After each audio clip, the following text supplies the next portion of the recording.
Buses full of Mexican nationals also being sent back across the border. Mexico setting up the first of 9 migrant centers. News Nation cameras captured buses of Mexican nationals deported back to Reynosa, Mexico. So, President Trump's promised deportations are now taking place across the country. And in a shocking turn of events, Mexico is now building shelters for the thousands of visitors they expect to receive in the coming weeks. A move that mirrors New York City's construction of shelters for that very same purpose within the past 2 years. And with the new border czar overseeing this historic mass immigration crackdown, anyone who's a threat to our country is now very worried about what will happen next. I'm not going back to Haiti. One of those threats is this illegal alien from Haiti. ICE says he's a gang member with 17 criminal convictions. First, it starts with an arrest by ICE agents. Then, immigrants are taken to be detained at more than 100 local ICE facilities. From there, they may have a chance to go before a judge and plead their case. Even more deportations are expected to ramp up in the coming weeks. These are among the first Mexican nationals to be deported under the Trump administration after being processed by Mexican authorities. Well, what we've seen over the last few weeks is a lot of fear-mongering that when Trump takes office, everyone's going to be deported en masse. That's simply not the case. The president's been clear on this. We're going to concentrate on public safety threats. This election proves that the American people support the removals of criminal aliens in this country. If a judge agrees that the person should be deported, ICE will fly them to one of 4 staging areas. Parents who have had children in the United States will have to decide if their children are deported with them or left behind.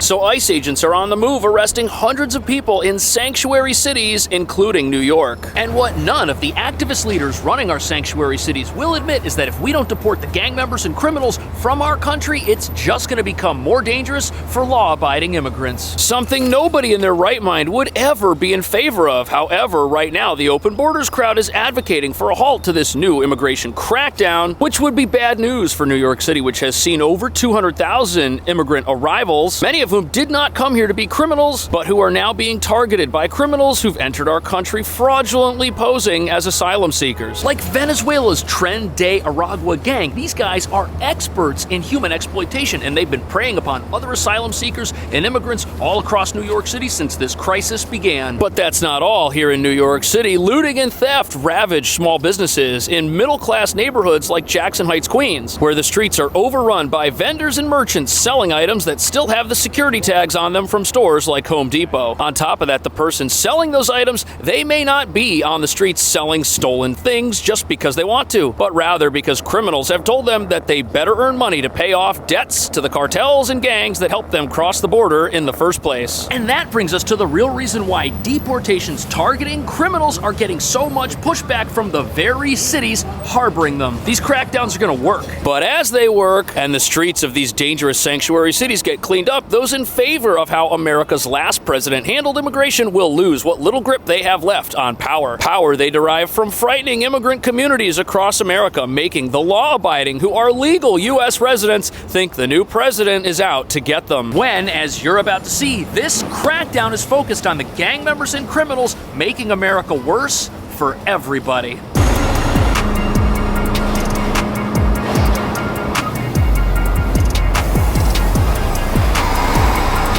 So here we are at the Port Authority bus terminal, and what's shocking about these recent immigration developments is that the idea of busing people back to the border from sanctuary cities is the exact opposite of what's been taking place, at least here in New York, for the last 2 years. There was one day last year when New York City received 14 buses from Texas carrying newly arrived asylum seekers. But now, buses from America will be going the opposite direction as ICE carries out deportations designed to rid America of dangerous individuals who are going to be sent back to their country of origin. And as it turns out, many of these folks are headed back to Mexico. Now take a look at this new video here. News Nation cameras captured buses of Mexican nationals deported back to Reynosa, Mexico. 3 new shelters are among to set to open soon in Reynosa, Matamoros, and Nuevo Laredo, Mexico. Each facility. And the shelters Mexico is building to house these people, they can hold around 2,500 people each, which is a similar capacity to the emergency shelters that were built right here in New York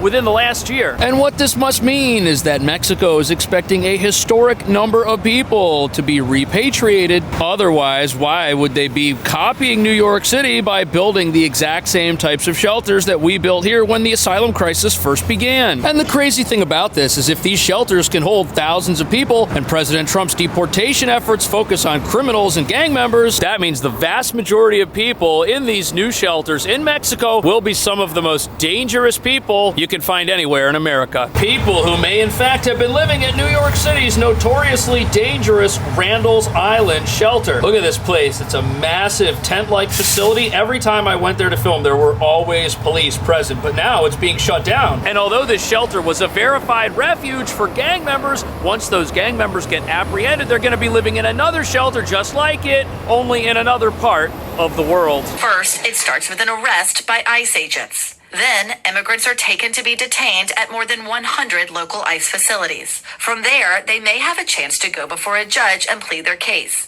Typically, this process has taken weeks if it's fast-tracked, or if not, it has even taken years. If a judge agrees... So that right there, that is the standard process for how deportations worked in this country up until now. President Trump is making some changes to this whole process that will allow the fast tracking of individuals out of the country if they can't prove they've been in America for at least 2 years. A classification that is going to cover a lot of the criminals that have recently entered our country during the asylum crisis, along with a significant number of people living in sanctuary cities. And according to this New York Times article, this fast track process will greatly cut down on the costs associated with deportation. And apparently the main cost associated with deportations is the transportation and housing of individuals who are waiting to see an immigration judge. But with this new fast track process eliminating that for people who cannot prove they've been here for at least 2 years, those costs are going to go way down. And the U.S. government is going to save a boatload of money carrying out this historic deportation effort. But now critics are saying that this mass deportation agenda, crackdown, whatever you want to call it,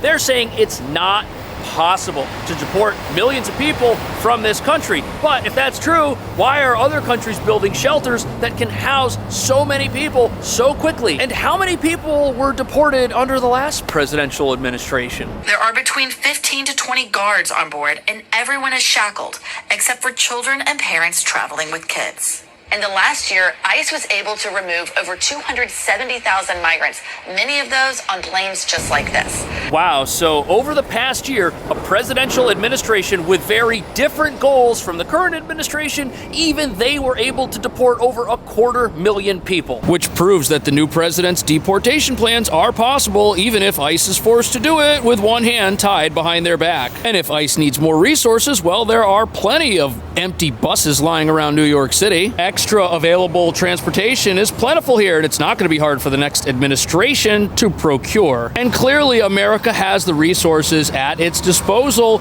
to do this job, even if it is a logistical challenge unlike anything the country's ever faced. And now that federal authorities have been given the green light to go anywhere criminals might be hiding to find them, the demand for extra buses and planes is definitely going to increase. And today, the Department of Homeland Security announced it is widening the net. A new policy gives ICE agents the green light to conduct enforcement operations in schools, churches, playgrounds, and daycare centers. Those locations used to be off limits. So all the footage of these ICE raids happening all across the country, none of that is because in the few days since Trump took office that we've built up some mass deportation force with hundreds of thousands of agents. No, this is what happens when federal immigration agents are allowed to do their jobs. And the idea that there were no-go zones, areas of town or the country where federal agents could not do their jobs and keep people safe is ridiculous. But apparently those are gone now. A criminal cannot go to a hospital and hide in the emergency room. They can't go to a church and hide under a pew bench and act like they've repented when they haven't. And what's also going to be interesting to see is how this affects local police departments like the NYPD, which are banned from cooperating with federal immigration officials. Are federal officials going to enter places the NYPD can't go, like our various asylum shelters, to see who's in there? Let's say ICE knows that a certain gang member or criminal is is living in one of New York City's shelters, which is true right now. We know this. If they enter that shelter looking for that individual, they may encounter other individuals who do not have a legal right to be here either. And if that happens, there could be a lot of arrests made in a very short period of time, and that's going to make people who aren't supposed to be in this country and have been ordered to leave to think twice before staying in a highly visible location like one of our shelters here in New York.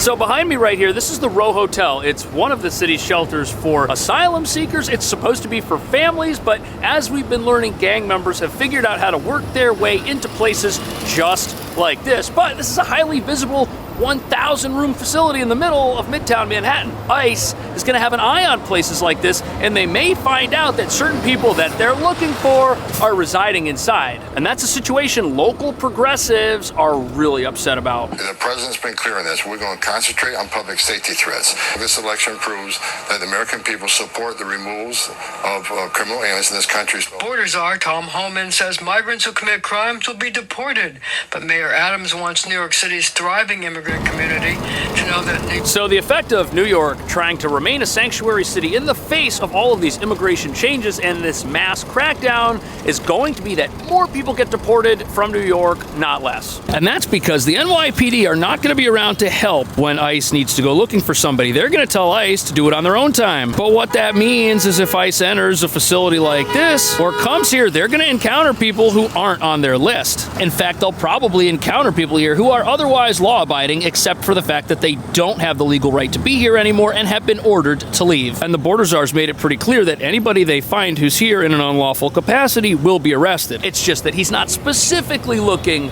for those people. He's looking for somebody else, but if he finds you and you're with that person or near them, everybody is going to be apprehended. And the fascinating thing about that is if New York City really cared about immigrants and really wanted to stop deportations, they'd cooperate with ICE and tell them where all the criminals are hiding. And look at this, the NYPD, every single day they've got some sort of vehicle out in front of this place. They know who's here. And if they were to cooperate with ICE and tell them exactly who the national security threats are and where they can be found, ICE would not have to spend as much time or send as many agents here as they will if they don't get any cooperation, greatly limiting the overall number of people they will encounter. And this idea of gang members residing in shelters is not some myth. It's happening all over town, and these gang members are a danger to people who actually have a legitimate asylum claim. Now, admittedly, the new border czar says that over the last 10 years, 9 out of 10 asylum seekers have not had their claims approved. And what this could mean is that soon after these claims make their way through immigration court, that there are many more people living in New York shelters who are no longer lawfully doing so. Only time will tell if that happens, but the real issue here is public safety in general. Because just a few weeks ago, ICE agents raided a gang that was hiding out in a Bronx apartment. And if there are armed gang members living in an apartment and ICE agents enter there, things could get crazy. That could put other people at risk. That's insanely dangerous. And these are people who federal agents had to track down all on their own. That's insanely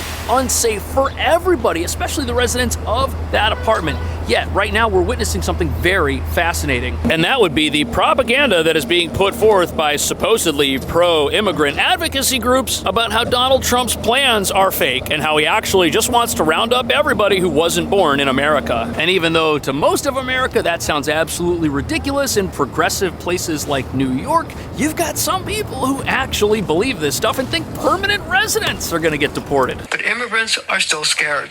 My mom, she's not a citizen, she's a permanent resident. And again, she's scared. She doesn't know what could happen. As an attorney, I think that there's definitely a lot of community fear. I am getting called by my clients daily. Yeah, so unless your mom is a national security threat or is in a gang, I don't see how any of this could apply to her, especially if she's got a green card. And then we've got this attorney who says that her clients are calling her at all hours of the day, supposedly, and I wonder what she's telling them to calm them down. Because if she knows the law, she would know that people with a legal right to stay here have nothing to worry about, and that includes asylum seekers who are waiting for their court date. And even though college-educated progressives have a big problem with Donald Trump's new plans, You know who doesn't? People like this woman who lives in one of New York City's shelters with her children and are terrified of these gang members. They want them gone just as bad as the rest of us. And when you've got people residing in a shelter who are begging for the police to intervene and do something, you know New York has a serious crime problem connected to its status as a sanctuary city, which doesn't do background checks before moving people into a place like this.